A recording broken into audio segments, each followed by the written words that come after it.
أنا الأستاذة الفاضلة نادية عفيفة أمينة المرأة بكم حماد، نورتينا. اهلا يا فندم، الله يخليك. جاي تقولي إيه النهارده كده طبعا للقطاع وهو بيفتتح المقر، وأيضا كلمة سريعة لأبطال نادي بدر. شرف لنا. بسم الله الرحمن الرحيم. ما شاء الله لا قوة الا بالله، ربنا يبارك فيكم جميعا يا رب، ودايما يا رب موفقين. نادي بدر الرياضي وكل الضيوف اللي شرفونا النهارده ربنا يبارك فيهم يا رب. انا عايزه نقول كلمه لامينه المراه وكل المراه في بدر. كل المرأة في بدر أنا بنقول لها إحنا كلنا كم حمادة وبدر أمانة واحدة جدا. ست محتاجة الخدمات كتير. إحنا محتاجين بالنسبة لأمينة المرأة في بدر إن إحنا نتكاتف ونبقى إيد واحدة. بإذن الله سبحانه وتعالى عايزين نرتقي بالأمانة، لأنكم حمادة وبدر أمانة واحدة زي ما اتفقنا. فإحنا عايزين نبقى إيد واحدة نتعاون سوا. إحنا نفذنا في كم حمادة مبادرة أنت عظيمة.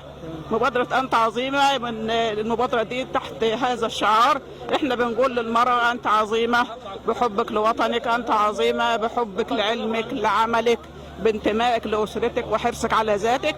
من خلال المبادرة دي احنا معانا فريق من العمل في الصحة وفي الزراعة وفي ما شاء الله لا قوة إلا بالله في التربية والتعليم، ومعانا ناس طبعا ما شاء الله لا قوة إلا بالله. معانا فريق عمل كبير، كل هدفنا ان احنا نرتقي بالمرأة الريفية.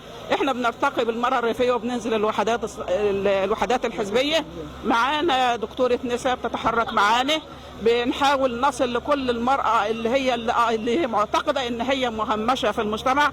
بنقول لها لا، انت ما انتش مهمشة، انت على دماغنا كلنا، وخاصة يعني احنا عايزين ناخد بديها ونقول لها ما تقلقيش، بلدك ما نسيتكيش، انت على دماغ الكل، امورينا واحنا ننفذ، واحنا تحت امركم جميعا باذن الله. ولو طلبوني انا كنادية العفيفة امينتكم حمادة في اي وقت هنا ببدر، يعني حتى يعني مش هنقول يعني بعيد عن التصوير وبعيد عن الكلام ده، انا طالعه كل هدفي ان احنا نرتقي بالمراه الريفيه سواء في كم حماده وبدر، وانا تامروني في بدر. وانا قلت الكلام ده للاستاذه امينه المراه، قلت لها السيده امينه، قلت لها امريني وانا ننفذ وانا تحت امركم.